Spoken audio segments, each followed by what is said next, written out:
So the technical bit is what I see people doing most, and that could be an hour, 60 balls, 100 balls on the range, same club, generally a 7-iron, maybe a few drives at the end, working on something positional with the club, with the body in the setup.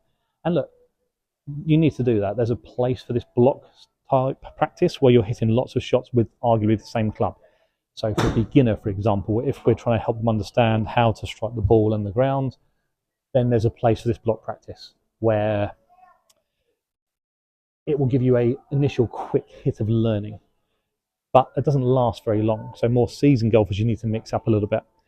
When you are doing your technical work, and let's say it's a bit of a block practice, or it might be, let's say 3 to 5 balls with some very deliberate practice where you're focusing on like 1-2 things, let's say one thing in the swing.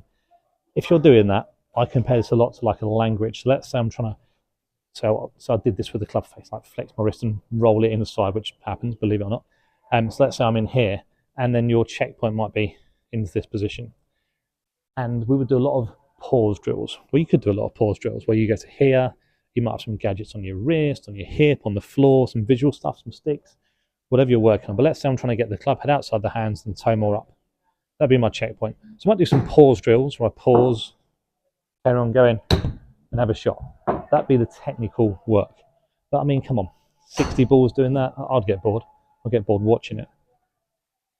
So once you've had to go slowly, and I compare this to a language because if I was learning a new language like a kid, I would learn the word ball, club, TV, whatever. And I'd learn one word at a time. So there's my first word, that might be my second word. And then when you've got the hang of a couple of words, let's call it, or a couple of positions, as a new golfer, as a seasoned golfer that's learning something new, you then join them together, but you do it slowly because you won't be fluent yet. You start learning the language, you tend to speak much slower. So we do it slowly. So I might go, right, there's my first word, whole swing slowly.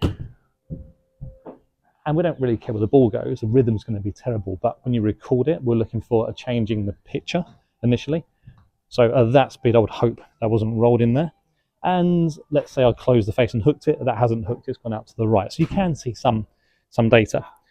With the data, for example, let's say I wanted to go back to launching it lower. We've got launch angle there. So you might want to, let's say you've got 8-iron here. You want to launch it half the loft, roughly. So you find out your loft and your 8-iron, because that varies. And you try and launch it half of that. So let's pretend I was hitting it up and scooping it quite high. You can check your data out. And that shot there, it was 34.5 degrees, which is super high. So you might, okay, and I'm working on this technically. Can I do some slow motion ones, some pause drills? Right, there's my club face. Can I hit it lower? Comes out much lower. So when you're working technically, it's nice to have some feedback. And any launch monitor, as flash as they are, it's just up, down, left and right. That was up and down. Club path, club face, left and right. Once you know what you're looking for, you can start to measure how you're doing when you have your technical work and when you go to more of the skill development stuff, which we'll talk about soon. But it's just numbers for you to put that number to a feel. So you can quantify the data.